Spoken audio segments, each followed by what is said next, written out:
டேய் கூப்பிட்டா என் பின்னாடி ஆளு நினைச்சிருக்கேன் எங்க ஏரியா பசங்க கூப்பிட்டா அவ்வளவுதான். கூப்பிட்டேன் 100 பேர் இறக்கிட்டேன் நானு. டேய் நீ 100 பேர் திறக்கும் எங்க ஏரியால 2 பேர் தான் இறக்கிட்டா பாக்குறியா? ஹலோ மச்சான் வாடா. ஏய் எங்கடா பார்த்து கூப்பிட்டு போற? இப்படிக்கு பஞ்சாயத்து ஆயிடுச்சுடா பி ராமானுஜம். அதுக்கு ஏன்டா ஹெல்மெட் போடாம போற? 1000 ரூபாய் ஃபைனுடா.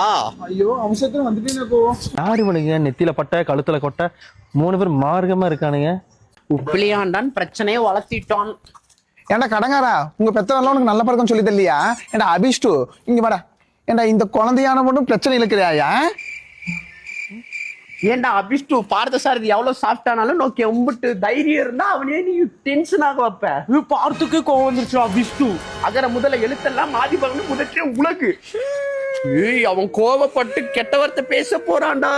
ஏய் எருமாட்டு நாய் நீ. போ போ அந்த நாய் பரதேசி எச்சக்கால நீ. ஏய் அவ்வளவு பேசல. நீ வந்து ஜிராஃபி யானை சாணம். நீ மாட்டு சாணம். மாட்டு கோமித்து குடி. போ கோமித்து குடி. அம்பி வேண்டாம், நீ அதிகமா கெட்ட வார்த்தை பேசுற. நீ கோமித்து குடுறா. கண்டு குட்டி கோமித்து குடுறா. இவன் கோமித்து குடி.